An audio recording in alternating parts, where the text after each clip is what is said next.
Addressing Gettysburg.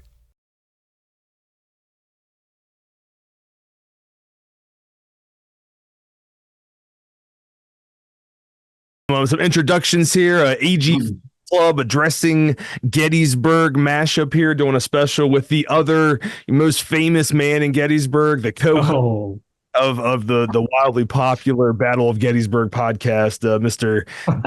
Hessler. I'm glad you joined us today. I was hoping you would do this. I even put it out there before you confirmed, so it just shows the saintly nature of Saint Jim Hessler jumping on here and helping us out. So no, not Casey, man. I appreciate the invite, and hello to all my friends and colleagues over at the movie club. And who else is going to talk about Custer, man? It's other than Dan Sickles, it's my favorite topic. 100%. So and then while let me throw some images up here. We got the film club majestic here, and as you can see, let me give you Jim's background. Like battlefield guide at Gettysburg National Military Park, on the board of the Little Bighorn Associates, co-host, as I said, the popular Battle of Gettysburg podcast, and author of several award-winning books in the modern, Civil War landscape. So I got some heavyweight credentials. I appreciate that if I could, because I know most of the movie club is probably studying for the exam, right? So first thing I want to know is, why are you people watching movies? You should be reading Coddington again and again and again for the exam. Second thing I want to mention is, amazingly, Sickles at Gettysburg, my colleagues who put together the required book list, for whatever reason, did not put Sickles on that list. And frankly, there's some real crap on that list. So write to your congressman, folks. Sickles at Gettysburg, required reading. I agree. I was actually took Britton and yours book on the Peach Orchard out last weekend. So this is not just fluff. This is a heavyweight in the field. So great stuff. Well, let's just jump right in here. We're gonna jump in. As you can see here, Jim and I have been to Little Bighorn together with the great Phil Spalgi and many people. Second picture there on Last Stand Hill. We'll ask the question. We'll present some other images here. Why are we so obsessed with Custer? You see, we got some movie posters. Some of these going back to the 19-teens, 1912, 1914 silent movies. You have a quite famous Twilight Zone episode that is quite bizarre. I mean, you're talking 50s, 60s. They're making a spin on Little Bighorn. Andy Warhol gets involved with some imagery, a Custer and Sitting Bull. And some people might not realize our former president, Ronald Reagan, portrayed Custer in Santa Fe Trail. Ironically, for this film club, Errol Flynn plays Jeb Stewart in that movie. The Custer portrayal on the right, but just a few years before, he had played the other role, and then just another shot of our former president here. So talk to me, Jim. Why are we so obsessed with Custer? What's the big deal? Well, I think the honest answer to that question is, I don't know that anybody's really figured that out yet. But I think it's something historians and some pop culture people continue to sort of speculate and ponder. I think ultimately it's a combination of a couple of factors. It's the fact that he was, at the time of his death, a Civil War hero. And I think many people today forget that, but we shouldn't, particularly this audience. We can't forget that. Civil War hero, colorful, riveting persona, which, as we'll probably talk about today, has been mythologized by movies and pop culture. Two more factors, though, I think, Battle of the Little Bighorn, his death, obviously there's a lot of mystery around that. Immediately, people wanted to know what happened. How could this happen? How could the 7th Cavalry under George Custer be wiped out? And then I think, last but not least, I think mythologically, if I could say that word properly, it's sort of the era of the cowboys and Indians. And I think for those of us who grew up, this is sort of grew up in an era where you could play cowboys and Indians. Of course, today you would be shamed out of doing that. But back when kids were kids and could do that stuff, I think, this was sort of viewed as the ultimate battle of the Western frontier. And again, whether it is or isn't, you can kind of debate, but mythology wise, I think you put all those factors together, and it's still a story that at least grabs some people by the throat, and for many of us, never lets go. Yeah, and I think you're on the money there talking about the heroism and the heroics of Custer. This is a famous lithograph that was passed out by Bush that was hanging in most bar rooms across the country. If you went in any bar, 1890s, early 1900s, you're going to see the heavyweight champion and probably this lithograph. So you're talking about some of the most heroic, themes and American patriotism and all that good stuff into one back when you were, proud to be patriotic. But, another Mhm. other part of our story that's equally as important and comes up mainly in Boots, because Boots Died with Their Boots On is much more of like a biopic movie, is the role that the Mrs. Liddy Bacon plays, Yeah. the hottie hottie of the 19th century. She was the heartbreaker. Talk about her a little bit and her role in developing her husband's legacy after the war. Sure, sure. Well, Libby Custer, at the time of her husband's death, basically needed income. She needed to do something with her life. She needed an occupation. Obviously, back in those days, as an army widow, your options were much more limited than they might be today. Libby eventually wrote books, three books about her husband, bestsellers, popular books, and she went on speaking tours and lecture circuits. Kind of like Jim Hessler today, going to roundtables, speaking for $100 a pop. Libby Custer made some real money at it, and ultimately ended her life quite wealthy. From, I don't want to say capitalizing, but really working off of her husband's fame and creating a very idyllic sort of notion of their life together. So Libby played that part to kind of popularize the story. At the same time, while she lived, it's always been said that many of his detractors did not want to come out too much against him and his legacy for fear of offending her. But she lived until the 1930s. She outlived a lot of these guys. So maybe some negative stories about him that would have been told were not told because of the length of her life. So yeah, Libby was kind of hitting them with the 1-2 punch and played so winningly by Olivia de Havilland, and they died with their boots on. Man, if Libby Custer wasn't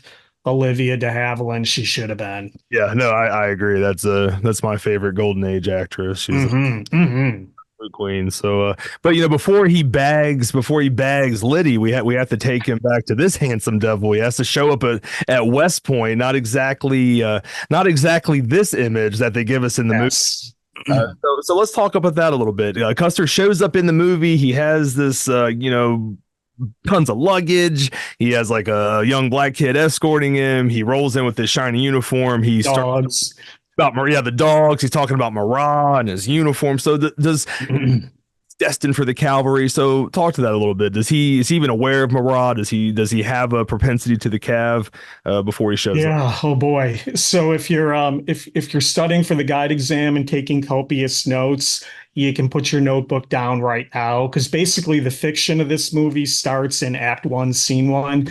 Custer, as Casey has said, Custer comes into West Point amid all this great pomp and circumstance and all of that stuff, and they think he's a general and all of that stuff. Of course, the truth was much more mundane. Custer came from a Democrat, a blacksmith father in New Rumley, Ohio. They originally start with, "Oh, I'm George Custer from Monroe, Michigan," and kind of leave Ohio and the Buckeyes out of the story altogether. But it's hard to get to Custer's childhood. I think it's been kind of romanticized a lot. And like a lot of these guys, how much primary material do you really have on their childhoods? Again, his father was kind of a prominent Democrat in the small hamlet where they lived before kind of moving on to Monroe, Michigan. And it's said that Custer would march in parades with him and things of that nature. And I do think Custer was an avid lifelong reader and things of that nature. So I do think he studied campaigns and that sort of thing. But prior to West Point, I mean, he was educating himself and preparing to become a teacher. So like you said, Casey, there's a scene right away where he says, "A cavalry for me, Mr. Sharp, because that's where the glory is." I mean, George Custer went to West Point to get an education, and as I said prior to that, was in training to become a teacher. So I think again, the movie obviously right off the bat romanticizes kind of his military ambitions and things of that nature, and the costume and the gold braids and all of that stuff is just ridiculous. He came in like any other plebe and started his course of studies. Very good. Well, I mean, so once he gets there, there has to be some truth because we know he finished at the bottom of his class. So the fighting, the demerits in the movie, he's just punching anybody that will sit still long enough through the door Yeah. of the movie. So two questions here: speak to his kind of demerits and his issues at Sure. this point, but then also there's this fictional character in the Boots movie, Sharp, is this kind of adversarial military person that he has the entire, from West Point through the end of his career. Is there anybody that presents that in real life? Yeah, I love the Ned Sharp scenes. I just laugh every time. Oh, it's Mr. Sharp. And he comes out, from off camera to be the nemesis for whatever phase of Custer's life we're in right now. And again, obviously, totally fictional character. Nobody like that I can remotely think of in Custer's life. I think one thing the movie gets right, there's a scene at West Point where they show them in the classroom.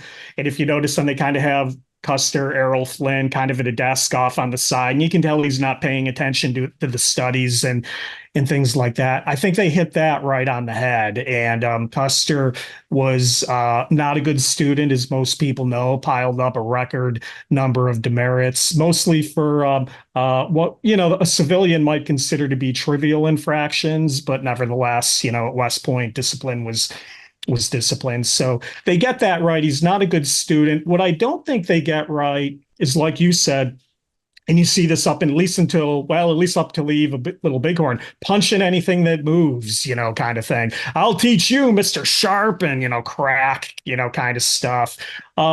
Custer was actually very popular, and he did not, during the West Point years, and he did not fight or punch anything that moved. Where he would often get demerits would be, for example, being officer of the day and not breaking up a fight. Come on, boys, let's have a fair fight kind of thing. And so he was that sort of rough around the edges Ohio farm boy. So I think the movie gets West Point correct up to a point. But then, like you said, punching anything that moves and appealing to the Commandant, Uncle Phil Sheridan, and all that stuff is, again, all fiction. And let's speak to that because there's in those scenes early on at West Point, there's kind of a who's who of Civil War 19th century figures that aren't actually primarily Winfield Scott. I mean, he's kind of acting as a general in chief through the Gettysburg campaign. We know that's correct. Sheridan was not the commandant at West Point at that time period. That's correct as well. And how about Grant? Just kind of a side note, not Yeah. legendarily a Custer-esque student, not a precursor, right? I mean, not a great student, but they wouldn't have been talking about him as the worst student ever, right? Right. And even the one guy throws in the comment, Grant, I wonder whatever happened to him, kind of thing. Wink, wink to the audience, right? Kind of thing. Just called Donaldson and Henry and was more famous than anybody in that scene at that point historically. Yeah. They're talking about that at the Battle of Hanover, I believe. Right. And of course, Grant makes a memorable appearance later in the movie that I want to talk about too. But Sheridan, a little bit. I mean, there is a familial relationship there. Talk to that between Sheridan and the Bacon family and just affection for Custer in general, because there was a connection there, and that's why they put him at West Point. Well, yeah, the Bacons really, to my knowledge, had no real connection to Sheridan. Certainly not Uncle Phil, the way he's referred to in the movie.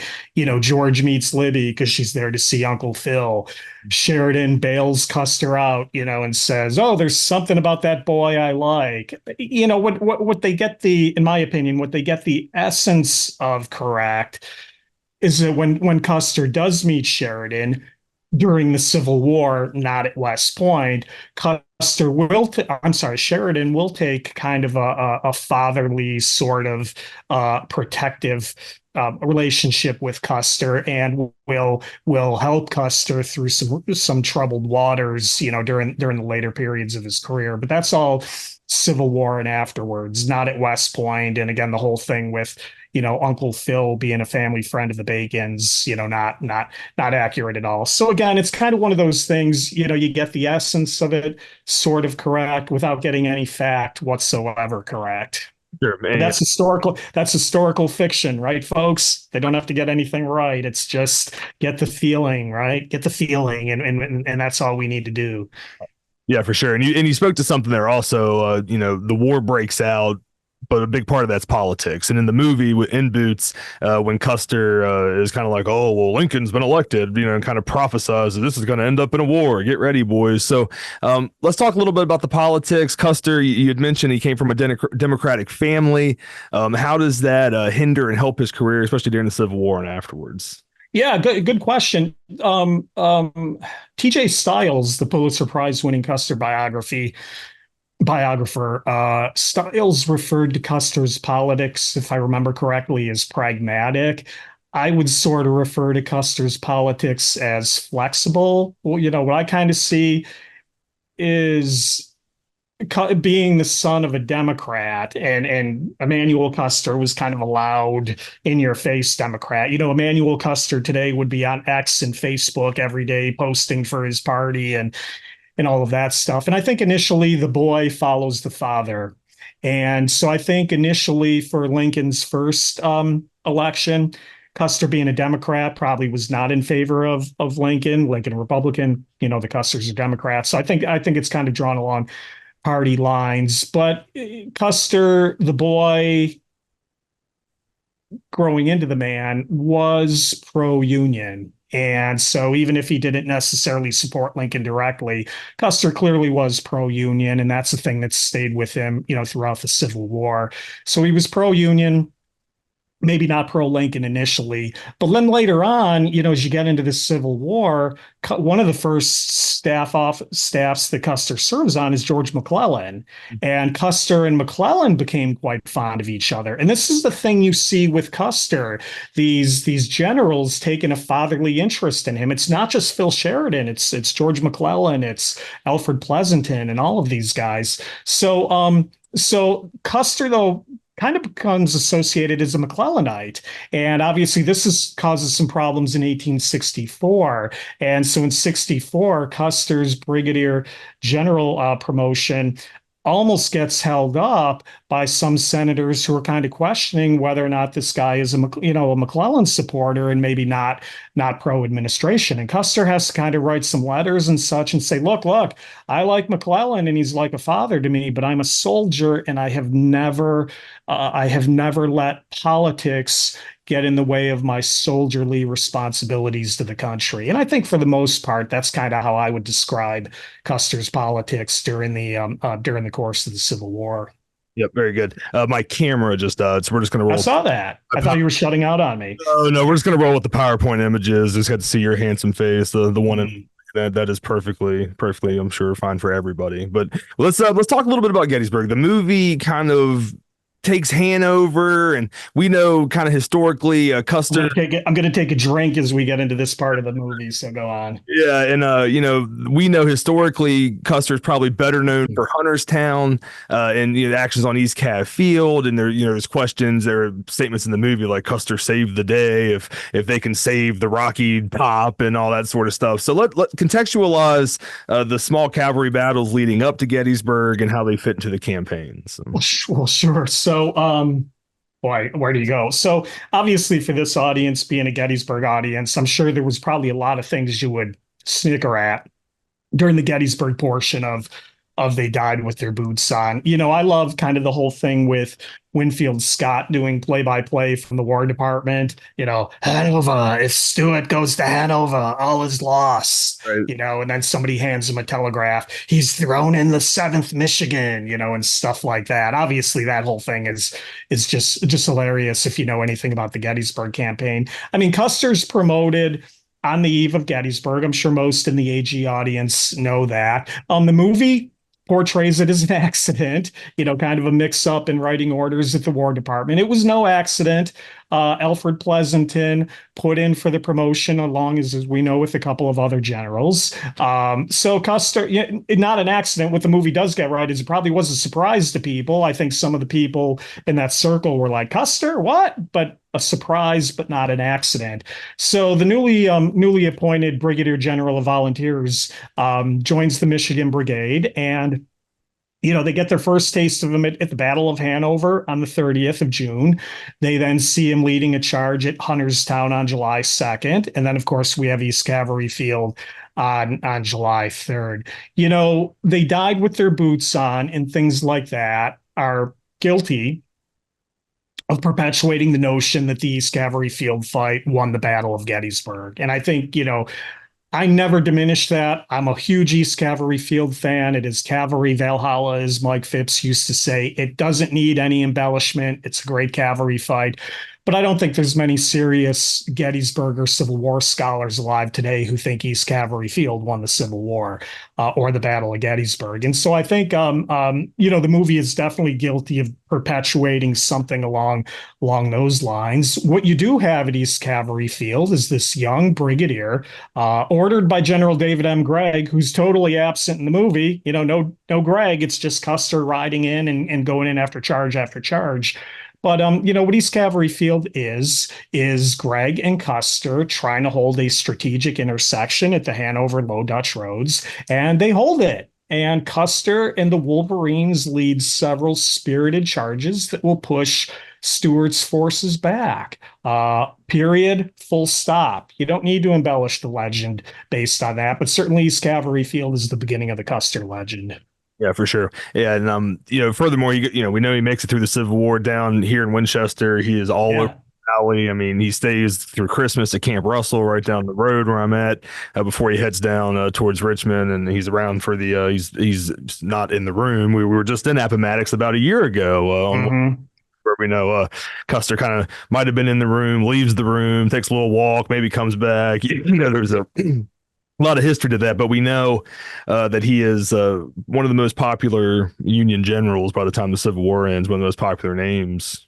Yeah. And as a cavalry division commander, because ultimately he's promoted to division command, absolutely active and fully engaged right through that Appomattox campaign. The famous story. Sheridan gets the surrender table for Libby and scrawls a note that basically says, nobody besides your husband is more responsible for this result. Again, might be a little bit of embellishment to prop up the wife a little bit, but it doesn't diminish the fact that Custer is a hero of these final campaigns and a legitimate hero of the Civil War. Yeah, for sure. And that's a great transition point there. How do we get from, we have the 7th Cav here, the Gary Owen scene. So speak about the formation of the 7th Cav, his post-Civil War career, and the operations that 10-year period that kind of lead up to the Bighorn expedition. Yeah, sure. So yeah, you're right. I'll kind of try to cover a lot here of what in kind of a short time here.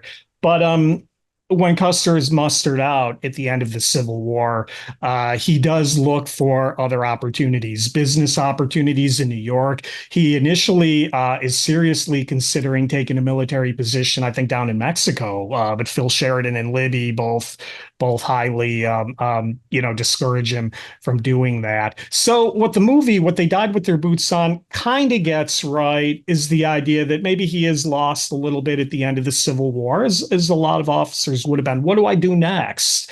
I think what the movie embellishes a little bit. Judge Bacon did die in real life, and George and Libby did spend some time sorting through his affairs. But the movie sort of has Custer, kind of drinking his days away. He was already a teetotaler by that point, but the movie kind of has him drinking his days away, trying to figure out what he's going to do when, wink, wink, Mr. Sharp comes in again. But what happened in real life was, the 7th Cavalry was ultimately formed in the summer of 1866, and Custer was appointed lieutenant colonel of the regiment, and he would basically hold that position for the remainder of his life. Not even the commander of the 7th. He never made full colonel of the regiment. There was always usually somebody older, more of a desk jockey, who would command the regiment, but was never in the field with the regiment. So George Custer, as lieutenant colonel, young, energetic, athletic, still in the field, tends to take on the role of field commander of the 7th. And that's, for the most part, how history has remembered him. So Lieutenant Colonel of the 7th Cavalry, going from 1866 until the end of his life in 1876, and all kinds of adventures and assignments and missions on the plains, which will keep him, at least in some regard, in the public eye, in the newspapers, and at times in trouble with the Army. Sure. And there's like you said, there's too much to even cover here, but we'll kind of get to some of the most important things. In the movie, they portray the court martial. So Yes. Let's speak to that a little bit. Why was he actually court-martialed? He was not saving the reputation of his regiment from devilish drink. What really happened there? Was Grant really pissed off at him? What's going on there? Yeah, so there's two things. There's sort of two things in real life that kind of get compressed into one thing in the movie. So Custer was arrested and court-martialed in 1867 while in Kansas for basically absenting himself from his command. A couple of guys get killed.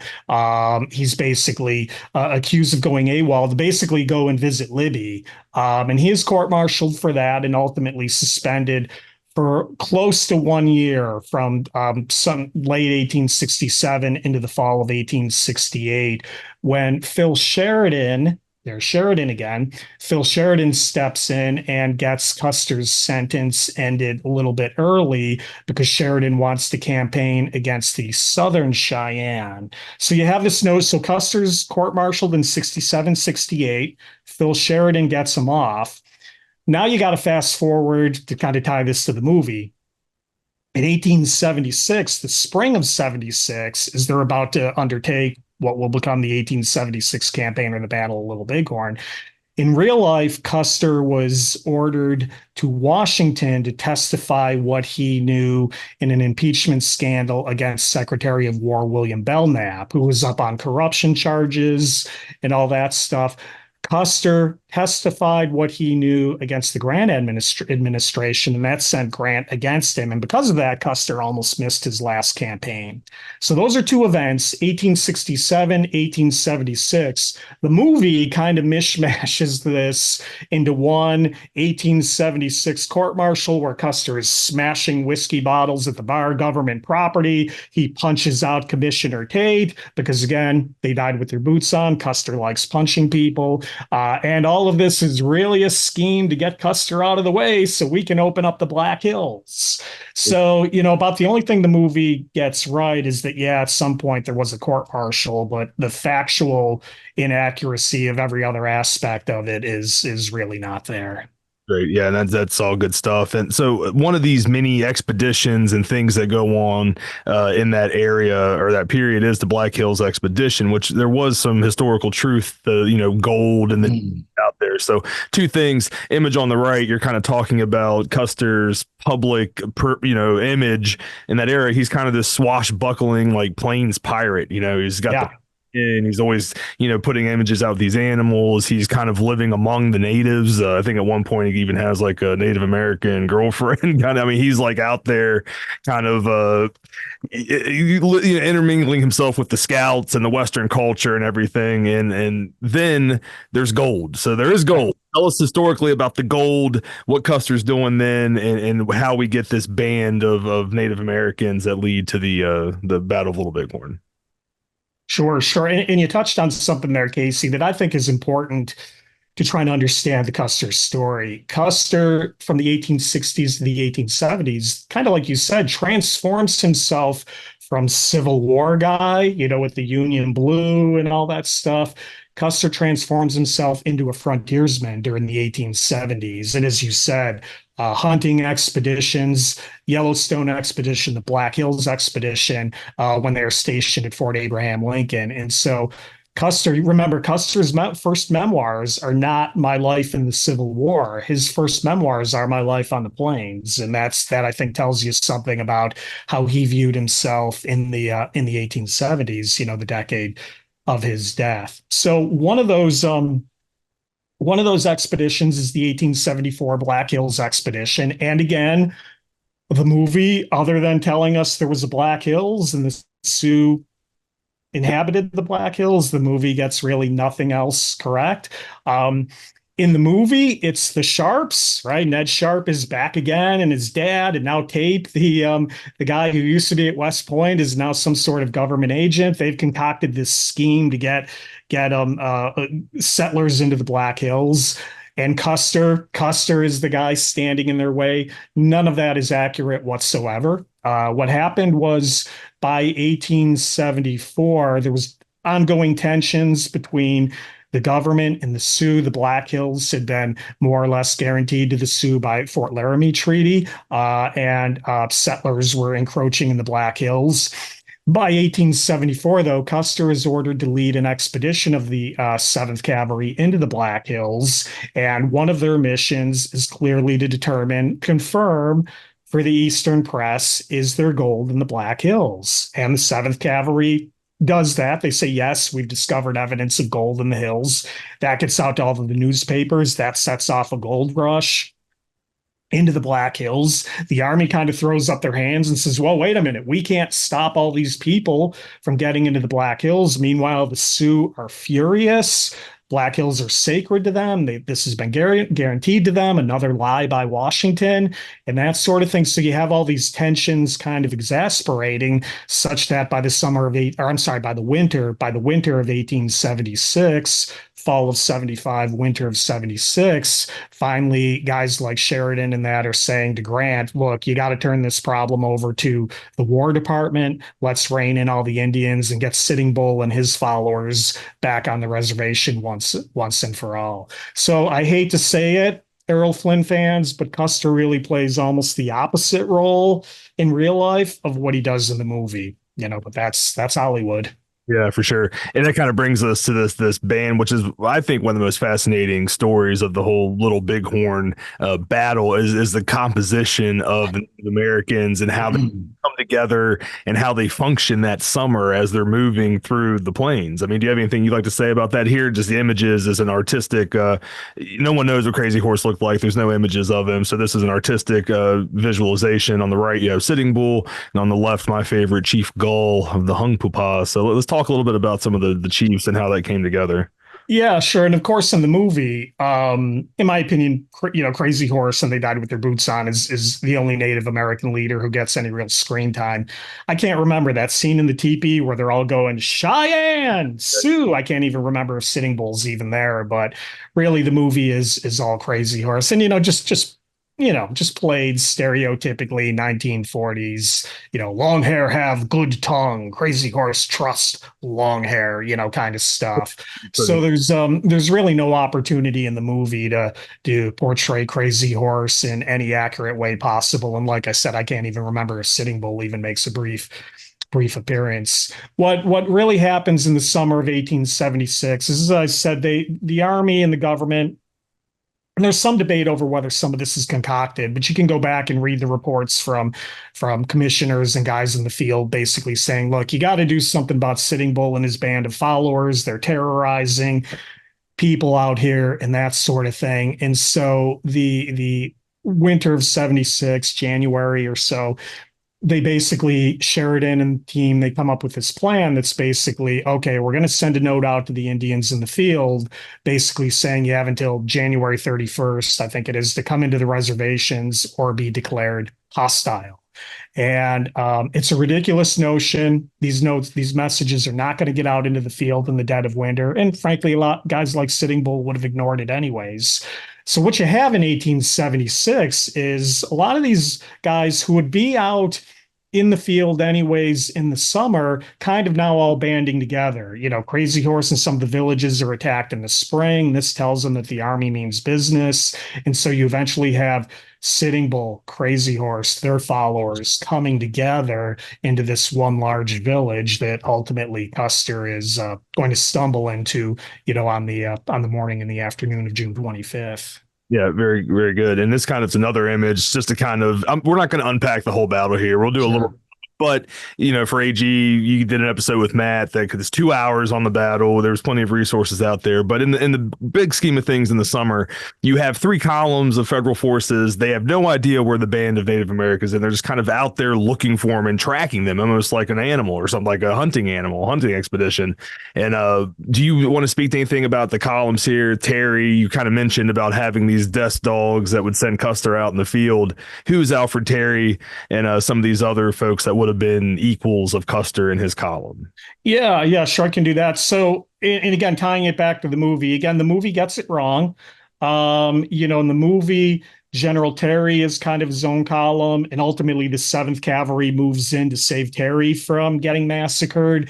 But the movie also references George Crook's column briefly. And again, if I'm not mistaken, California Joe comes into Custer's tent at one point and says, Crook's men were massacred, murdered, scalped, kind of thing. No, no, no, just stop, kind of thing. What you have is you have these three columns in the field, and they're basically triangulating sort of along the Little Missouri River and the Yellowstone River and the Rosebud country. The Army's triangulating in that area because they know Sitting Bull and his followers are there somewhere. And obviously, you just got to kind of move and triangulate in, and hopefully, you can kind of pinch them in. So what you see on the map is you see Colonel John Gibbons, Montana column. Yes, folks, Colonel John Gibbon, who was General John Gibbon in the Civil War and at the Battle of Gettysburg.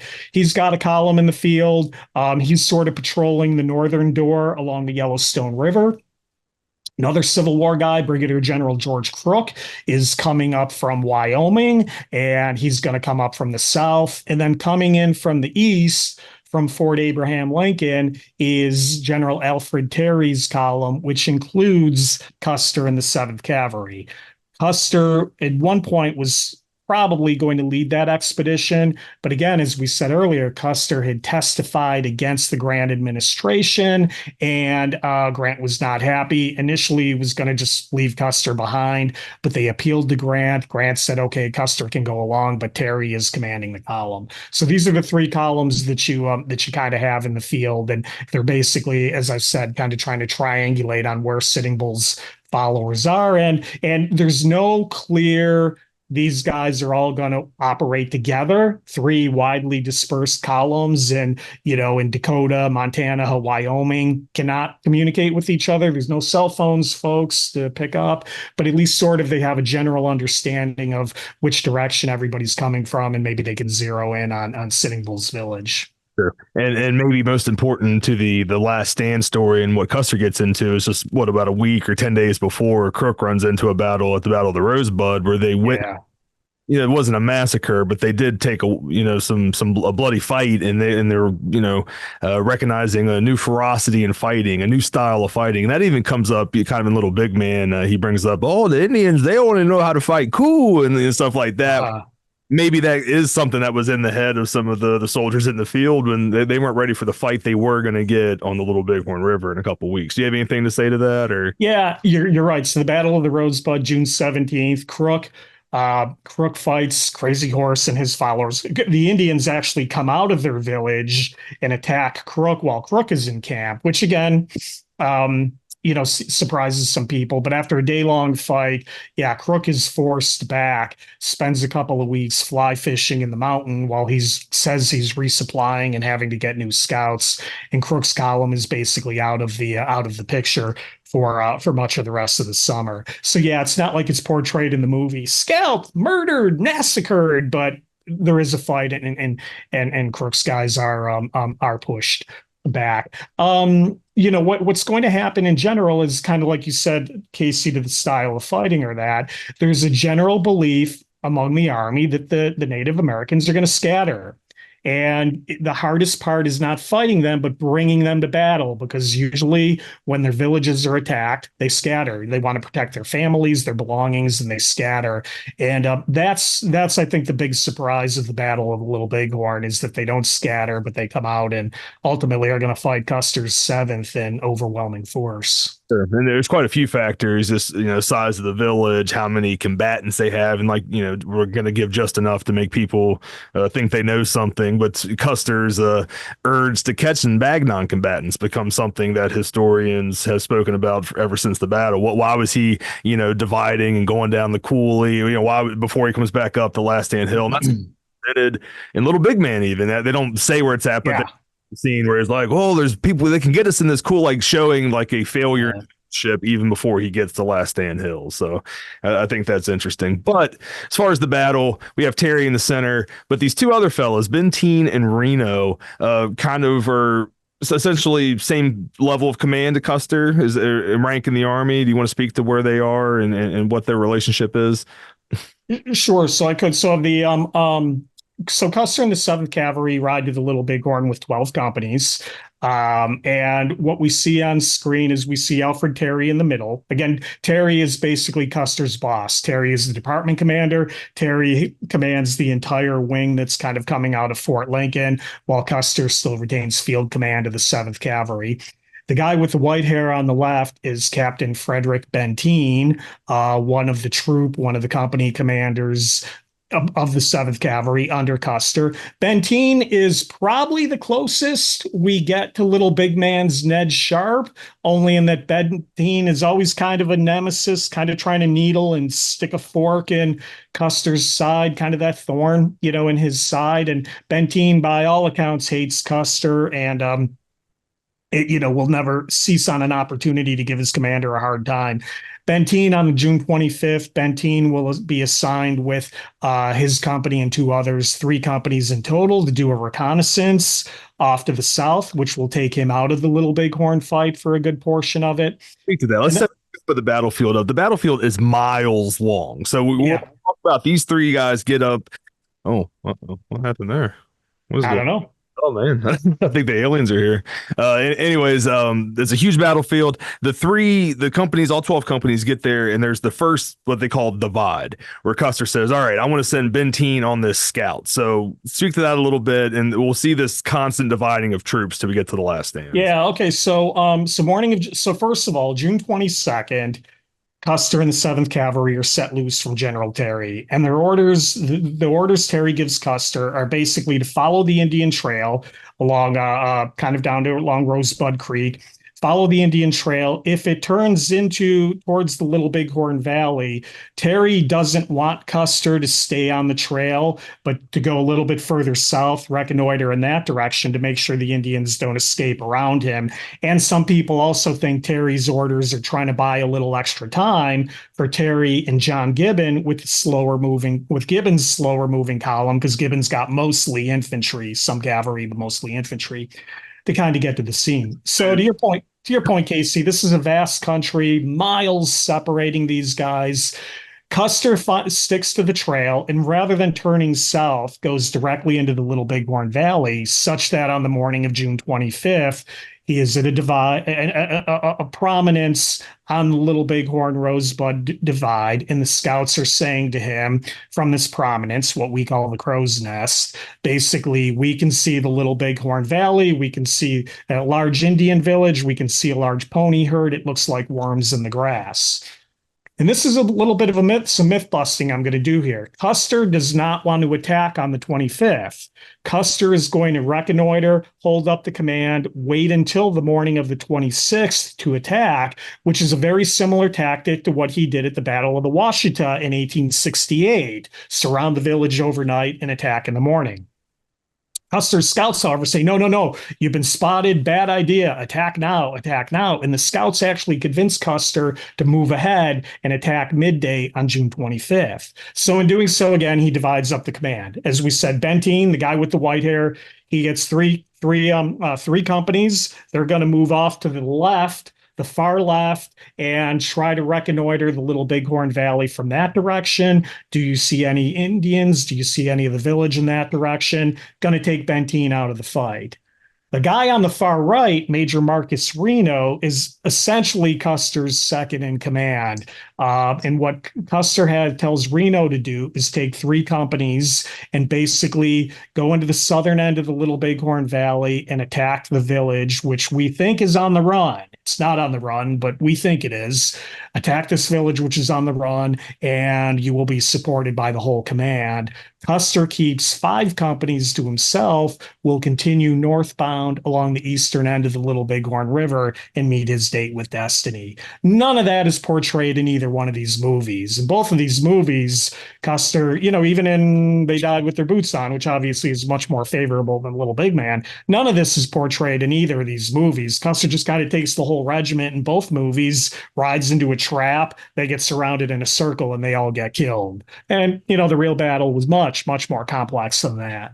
For sure. And kind of, like you're mentioning on the battlefield, the splitting, Reno kind of takes his troops in at first and gets met, kind of gets tore up and pulls himself out of the fight. Ben kind of runs into him to kind of help him, rally his troops. And then the last stand, the Custer fight as we know it, is happening on the whole other side of the field, isolated, you know. So that's kind of the most, I think, one of the most interesting parts of the battle. And like you were talking about the characters where, you know, Benteen, you have Captain Weir going out, it's like, come on, we got to go help. And no one knows what's going on. And this kind of goes into the midst of the battle and studying the battle that I think is really, really why people still love it. But you can kind of see here some Last Stand images, the mythology of the Last Stand. Give us your take on the Last Stand. I'm you know, did it happen? How did it happen? Or you give us your expert take on the Last Stand.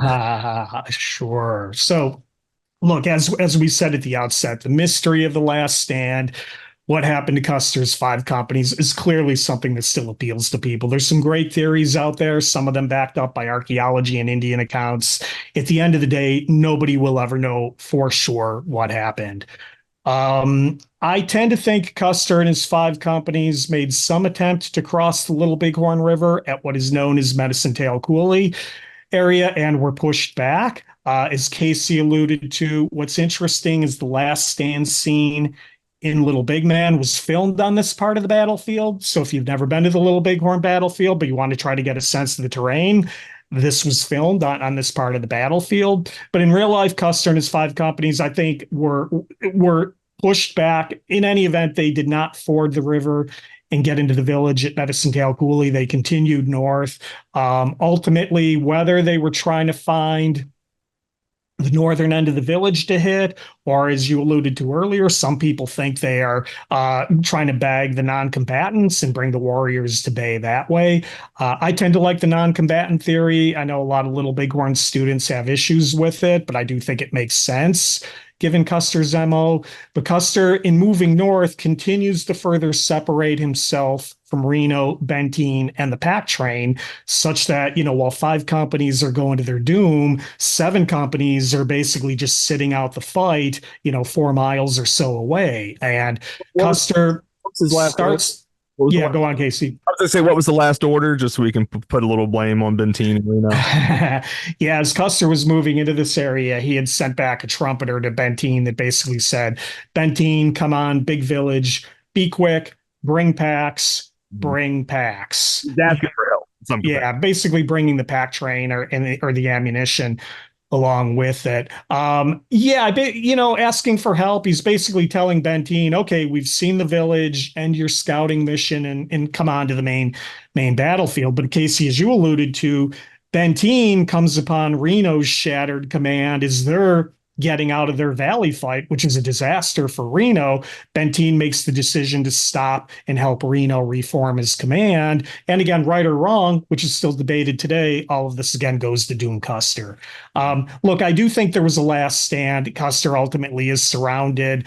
His companies, I think, are chopped up piecemeal. You know, again, tactically, he drops a company off here, a company off there, kind of thing. And to make a long story short, I do think they're defeated in detail. But such that you do have the last stand of legend on what we call today Last Stand Hill, Custer Hill. Again, as I said before, this is movie talk, not portrayed accurately in either movie by any stretch of the imagination. But I do think we had in real life, we did have a last stand worthy of legend. We just don't have him standing there, you know, shooting like Errol Flynn is and surrounded by the entire regiment and all of that stuff. And we know not shot in the back by an arrow. We know where he was wounded. Yeah. Yeah. I mean, you know, I had to come to grips with Little Big Man. When I was young, I didn't understand that Little Big Man is supposed to be a comedy or at least satire. So, you know, when I was young, I was outraged by the portrayal of Custer in that movie. Now I at least understand that it's more, again, it's not supposed to be taken at face value. Yeah, but the idea, let's just put it on the page right now. The idea of him being the raving lunatic like he is in Little Big Man, not accurate in any way, shape, or form. And that's damaging because as many people who were influenced by the superhero image of him in 1941 as they died with their boots on. The hippie, the Vietnam, the modern generation, many people are influenced by him as a raving maniac from 1970s Little Big Man. And that's not true in any way, shape, or form. So now the idea that he just gets unhinged at the last stand and, like you say, is about to shoot Mule Skinner when he gets a couple arrows in the back. Don't, if you watched it for the movie club, don't take any of that as gospel. It didn't happen. And you've kind of started to transition to our last topic here, Custer's legacy today. I know you're online, you're on the forums, the Facebook mess that is. You've always told me, as when we're on these Custer, conferences and stuff, that if you think the Gettysburg forums are insane, get on the Little Bighorn Sure. one. Really, yeah. We're all I assume most people watching this are passionate about Gettysburg and the Gettysburg campaign. I can assure you, the Custer Little Bighorn enthusiasts are just as passionate, if not more so, about their campaign and their battle and their guy. And the Little Bighorn people have the added handicap because Custer has such a negative perception to so much of the general public that Little Bighorn people feel like they have to do double duty, not only getting to the historical truth but defending their guy. And that's unfortunate. I mean, Custer was a hero at one time in this country, as evidenced by they died with their boots on. And as a country, we lost that in the 30 years or so until Little Big Man, and we haven't gotten it back. I think most of what you see portrayed about Custer today in popular culture and that sort of thing continues to be negative, forgotten completely, even by Civil War enthusiasts. Civil War enthusiasts forget he was a hero in the Civil War. I mean, if you support the Union cause in the Civil War, you should support George Custer's Civil War record. And even Civil War people forget that, which tells you, Casey, how powerful the myth and the imagery of the Western version of Custer is, that it can totally overshadow the Battle of Gettysburg. That ain't easy. I mean, I grew up maybe a mile and a half from the fields of the Third Winchester Cav Charge, so I always kind of knew Custer as a Civil War guy first, and then like this young, dashing, swashbuckling, sword in hand. I mean, that was, and seeing the paintings with, he's always placed somewhere. Just look for the red tie. It's like, where's Walt? Mm-hmm. For me, that's I love the enigmas and Custer's. For me, it's like John Brown, Custer, the ones that are really piss people off are my favorite historical figures. So yeah. Do we know Dan Sickles? Same thing, right? I mean, I love Dan Sickles, but you've kind of swallowed up the market on him. I think there's not a lot of oxygen left in that room. So I hope so. That was my intent. So I hope so. Well, moving forward, pop culture. Do you think we're ever going to get another Hollywood big budget film? Is David Spade going to be the last portrayal of Custer in film? What are we going to do?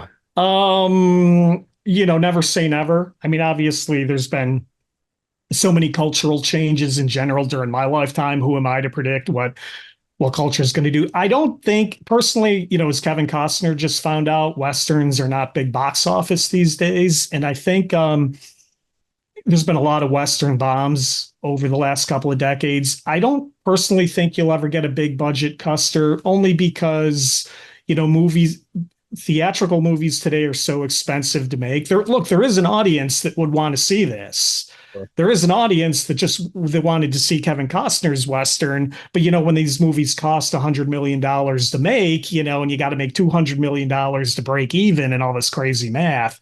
So I don't think we'll see a Custer on the big screen anytime soon. If we do, it will certainly not be in a supportive leading role, will not be in a positive leading role is what I meant to say there. Custer on the big screen will probably continue to be some crazy whacked out villain, murdering Indians left and right and all of that stuff. So I don't think we'll see that anytime soon. What does give me hope is things like Netflix. I just got done watching the 6-parter on Wyatt Earp on Netflix, and although that had some issues, might somebody brave kind of say, okay, I'm going to do a multi-parter on Custer for Netflix or something like that. I might hope that, sooner than later we would see that. I think it's going to happen. The best way to do it, and it's kind of what, you're the expert, but I'm trying to get into the Little Bighorn history and sure. in the modern era, there's been like, oh, there was a whole nother set of accounts that came from the Native Americans that have been completely disregarded. And I think if you told the battle, like Chief Gall right in the beginning has a couple wives killed. He goes to the village, he sees them, he says he loses his mind, and then he goes into the fight. I mean, I think you could tell the Indian and the Native American population being the hero also. They don't have to be villains. Like just what happened, tragic and compelling. And you can from the Reno fight to the last stand almost in real time in a 3-4 hour movie. And I know that the historical story is more interesting. Unfortunately, Hollywood never seems capable of doing that, and so I think the idea of the 7th Cavalry charging into a village that includes women and children is just going to turn off so much of the average American viewer that I don't know how you ever get to a point where people would be willing to view that heroically. 1991's Son of the Morning Star tried that. And I think, a lot of people just came away not really buying the perception of Custer and as a hero and that sort of thing. I remember a lot of the reviews at the time were quite scathing, saying Custer got what he had coming to him, and Custer got what he deserved, and why would we watch 4 hours of Custer and all that stuff. So I hear what you're saying, and you and I as historians can sit here all day and say, just give us a historically accurate version that tells both sides and we'll watch it. But media and Hollywood and all that doesn't seem capable of doing that, so I'm not going to hold my breath. And I mean, I guess in some way in my mind, like the Native Americans win because what's in that battle? The most chilling effect is that next day you think you hear the effect, or they come on the field and there's 200 mutilated and naked bodies. I mean, they're humiliated. You know what I mean? Really is a compelling story for the other side too. So we can end it on that. I think that's a conversation we're gonna figure out. But I really, really appreciate you coming on and doing this, my friend. And anything you want to say to these knuckleheads before you head out? No, like I said, good. If I don't, well, I mean, I'll see and talk to, I guess, many of you or see on Facebook or that. Good luck with all the exam prep. But hopefully, getting to the topic of today's conversation with the movies, hopefully, I can enjoy They Died with Their Boots On for what it is, a rollicking action adventure, romantic fiction. I don't enjoy Little Big Man so much, but hopefully the kids at the AG Movie Club got two perspectives on Custer, and really neither one of those perspectives is accurate. Hopefully the truth is Son of the Morning Star, the best one. Is that the best Custer movie in your opinion, or what? Do I think They Died with Their Boots On is the best one? Son of the Morning Star, like which one? Oh yeah. I think accuracy wise, Son of the Morning Star comes close. I think the biggest challenge is I don't know if were they trying to portray Custer as a likable figure. I'm not clear because he doesn't come off as likable in any way, shape, or form in Son of the Morning Star, even though a lot of factual stuff is not always accurate, but as close as we're going to get. I think the power of Errol Flynn's performance is Flynn has clearly been the most likable Custer on screen. He's heroic. He grows a little bit. He's dashing. He's a little reckless, but ladies, who doesn't love the reckless guy, kind of thing. And I think so yes, Casey, Son of the Morning Star, the best for accuracy, even though things get missed. So don't shoot me too hard, Custer people. But Errol Flynn's the most likable. And we gotta, if we could somehow figure out how to marry likability and historical accuracy, maybe we'd have a good movie on our hands. When Timothy Chalamet plays Custer in a few years, I'm sure. But all right, my friend, I appreciate you. AG Film Club every Tuesday, first Tuesday. Yeah. So take it, my friend. Salute. Have a good one, man. Thank you. All right. See you guys.